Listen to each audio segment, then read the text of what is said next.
کہ پوری دنیا کے اندر اس وقت اگر قوم مسلم کو نشانہ بنایا جا رہا ہے تو اس کی بہت ساری وجوہات میں سے ایک وجہ یہ ہے کہ دنیا سمجھ چکی ہے کہ مسلمانوں کا نوجوان ناکارہ ہو چکا ہے، اس لیے کہ جوان کسی بھی قوم کا سرمایہ ہوتا ہے۔ قوم کے بوڑھوں کو دیکھ کر کے اندازہ نہیں لگایا جاتا، قوم کے بچوں کو دیکھ کر بھی اندازہ نہیں لگایا جاتا، قوم کے جوانوں کو دیکھ کر کسی قوم کی بلندی اور پستی کا اندازہ لگایا جاتا ہے۔ جس قوم کا جوان متقی ہوگا، پرہیزگار ہوگا، قوم کا درد رکھنے والا ہوگا، ملک اور ملت کے درد میں تڑپنے والا ہوگا، اس قوم کی تاریخ سنہری حرفوں سے لکھی جا سکتی ہے۔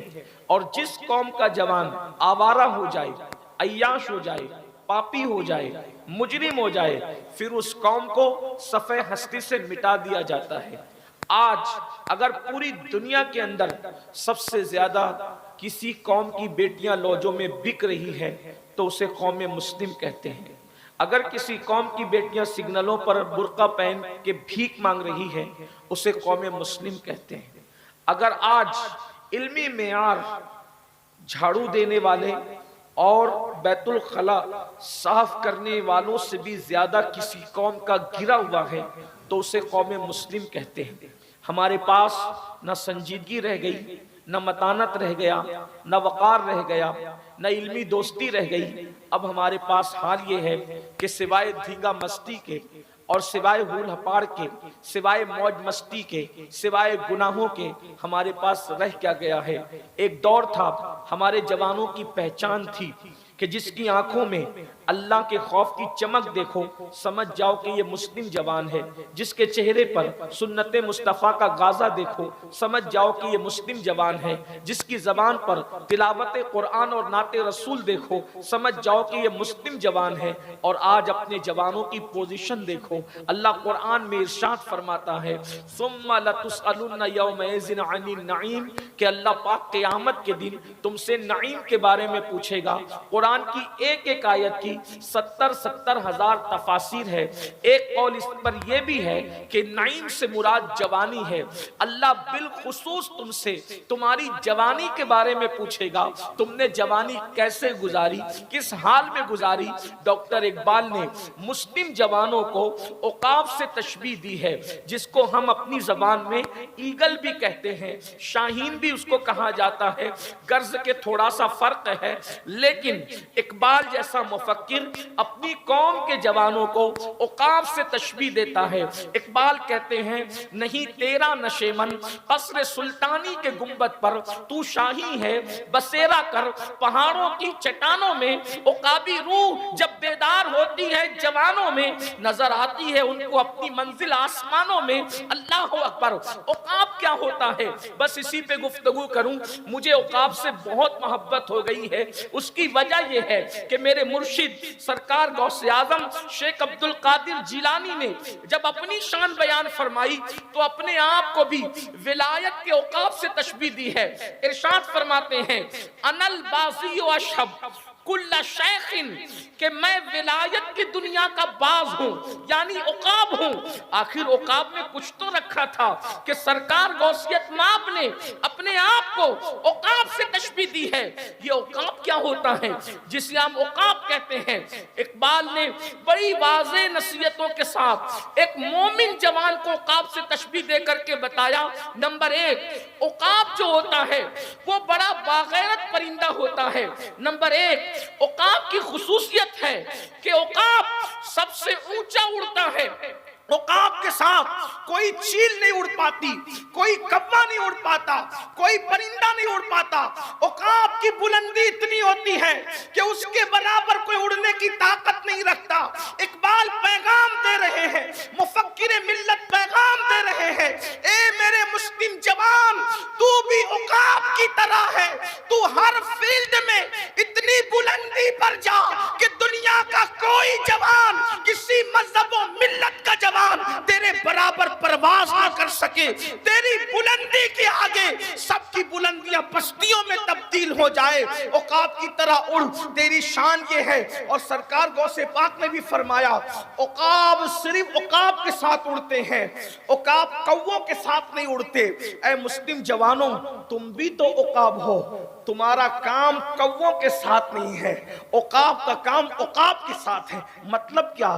تمہاری دوستی مومنوں کے ساتھ ہونی چاہیے، تمہاری نشست و برخاست مومنوں کے ساتھ ہونی چاہیے، تمہارا اٹھنا بیٹھنا مومنوں کے ساتھ ہونا چاہیے۔ شرابیوں کے ساتھ تمہارا اٹھنا بیٹھنا نہیں ہونا چاہیے، جواریوں کے ساتھ تمہارا اٹھنا بیٹھنا نہیں ہونا چاہیے۔ اللہ اکبر۔ اور غیر اللہ کے ساتھ، غیر اللہ کی عبادت کرنے والوں کے ساتھ تمہارا اٹھنا بیٹھنا نہیں ہونا چاہیے۔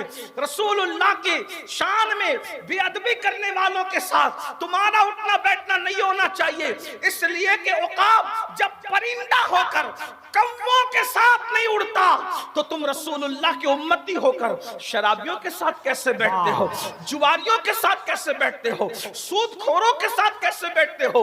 میں ان کو کافروں میں نہیں گن رہا ہوں، لیکن ایک بات عرض کرنا چاہتا ہوں، کیا رسول اللہ کا فرمان تمہارے کانوں تک نہیں پہنچا؟ اللہ کے رسول صلی اللہ علیہ وآلہ وسلم فرماتے ہیں جو دنیا میں جس سے محبت کرے گا قیامت کے ساتھ دن اسی کے ساتھ اٹھایا جائے گا۔ اپنے موبائل کی اسکرین پر ہیرو کی تصویر لگانے والوں، ذرا سوچو تو صحیح، تم ہیرو سے محبت کر رہے ہو، فلاں فلاں خان صاحبوں سے اور فلاں فلاں نچنیوں سے محبت کر رہے ہو۔ سوچو آقا نے کیا فرمایا، المرء مع من احب، جو جس سے محبت کرے گا وہ اسی کے ساتھ اٹھایا جائے گا۔ اب آپ سے پوچھنا چاہتا ہوں، قیامت کے دن اسکرین پر آ کر زنا کرنے والوں کے ساتھ تم اٹھنے کے لیے تیار ہو؟ بتاؤ۔ امام حسین سے محبت کا دعویٰ کرنے والوں، غوث اعظم کے نام پہ جھومنے والوں۔ ابھی عظمت بھائی نعت شریف پڑھ رہے تھے، منقبت پڑھ رہے تھے، مجھے اچھا لگ رہا تھا کیا کہ جو قوم غوث پاک غریب نواز کے نام پر، تاج الشریعہ کے نام پہ، اعلیٰ حضرت کے نام پہ اتنا جھومتی ہو امام حسین کے نام پہ، اس قوم کو سدھارنا تو میرے لیے آسان ہو گیا۔ لیکن بڑی معذرت کے ساتھ میری قوم جھومنے اور چومنے کو تو تیار ہے، میری قوم میدان عمل میں آنے کے لیے کب تیار ہے؟ آپ مجھے بتائیں، مجھے بتائیں، صرف جھوم اور چوم کر انقلاب نہیں آ سکتا جب تک کہ ہم میدان عمل میں نہ آئیں۔ رسول اللہ نے صحابہ کرام کو عمل کے میدان میں پختہ فرمایا تھا۔ وہ قوم جو نمک اور کافور میں فرق نہیں کر سکتی تھی، اس قوم کو اللہ کی پہچان عطا کی تھی، اس قوم کو خدا کی معرفت عطا کی تھی۔ جو لوگ اللہ اکبر خود راستے پر نہ تھے، میرے نبی نے ان کو ہادی اور مہدی بنا دیا۔ کہنے والے نے کہا تھا جو نہ تھے خود راہ پر اوروں کے ہادی بن گئے۔ کیا نظر تھی جس نے مردوں کو مسیحا کر دیا۔ حضرت عیسیٰ نے مردوں کو زندہ کیا ہے، یہ حضرت عیسیٰ کا معجزہ ہے۔ میرے نبی نے مردوں کو مسیحا کر دیا ہے، اس لیے کہ زندہ کرنا عیسیٰ کا کام ہے، لیکن مردہ بھی مردہ زندہ کرنے لگ جائے، اس منزل پہ مردے کو پہنچانا یہ مصطفیٰ جان رحمت ہے۔ کیا نظر تھی جس نے مردوں کو مسیحا کر دیا، مردے مسیحا ہو گئے، یہ مصطفیٰ جان رحمت کی نگاہوں کا کمال تھا۔ لیکن ہم تو ابھی تک نمازی بھی نہ ہو سکے، وہاں مردے مسیحا ہو گئے اور ہم نمازی بھی نہ ہو سکے، تو پتہ چلا مصطفیٰ جان رحمت کی نظر میں اب بھی شک نہیں ہے۔ جو نظر کل تھی وہ اب بھی ہے، جو نظر کل تھی وہ اب بھی ہے۔ اگر ہم نمازی نہ ہوئے تو اس کا کیا مطلب؟ کہیں ایسا تو نہیں کہ ہم نگاہ مصطفیٰ سے محروم ہو گئے؟ نگاہ تو وہی ہے، جس پہ پڑ گئی وہ مسیحا ہو گیا، جس پہ پڑ گئی وہ ہادی اور مہدی ہو گیا۔ تو آپ مجھے بتائیں، اگر آپ اتنا پھدک رہے ہو کہ ہم حضور کے ہیں، حضور کی نظر پڑنے پر تو آدمی سدھر جاتا ہے۔